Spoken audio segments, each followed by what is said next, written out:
Chapter 5 of The Littles and the Surprise Thanksgiving Guest. "How's Lucy doing now?" asked Mr. Little of his wife. He was sitting in their bedroom. It was late in the evening, and Mrs. Little had just come back into the room. She had been checking to see how her children were doing after their terrifying events of the day.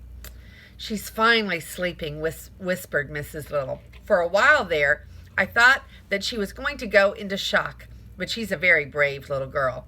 I think that she's going to be all right." Mrs. Little sat down on the bed next to her husband. "Speaking of brave kids, did you have a talk with Tom?" "I did," said Mr. Little. "I told him that what he did was dangerous, bungee jumping. He could have been badly hurt."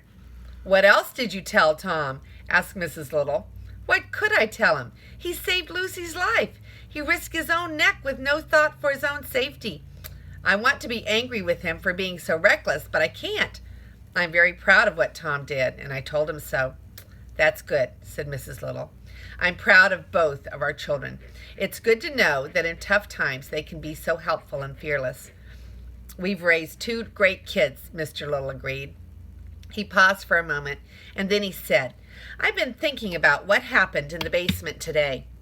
I've decided that we should wait until the Specks get here before we try to fix that window again. The more tinies that we have working at the same time, the better.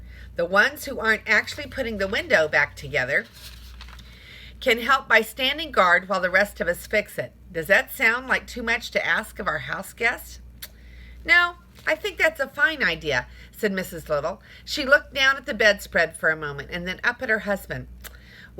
Well, there's something else that I need to tell you," she whispered. "Something that you're not going to like to hear. It's not good news at all. I know that more bad news is the last thing that you want to hear right now, but I just have to tell someone." "What is it?" Mr. Little looked at his wife with concern.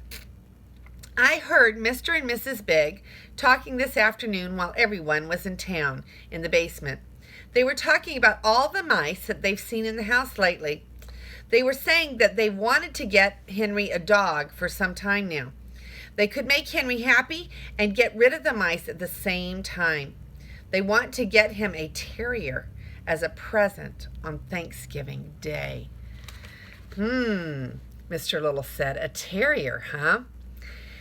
"They called it a rat dog," Mrs. Little said. "A natural enemy of rats and mice.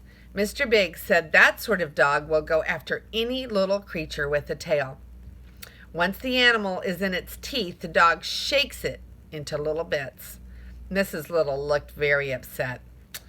Mr. Little looked troubled as well. "You're right, that is not good news," he said. "I don't think that we should mention this to anyone until they've actually brought the dog home. After all, everybody has enough to worry about right now." Mrs. Little agreed with her husband. They both got ready for bed. "I just know I'm going to lie awake all night worrying," said Mrs. Little. Her husband sighed as he turned off the light. "I feel the same way," he said. "Good night." They were both so tired they fell sound asleep the moment their heads touched their pillows. That's the end of chapter 5 of The Littles.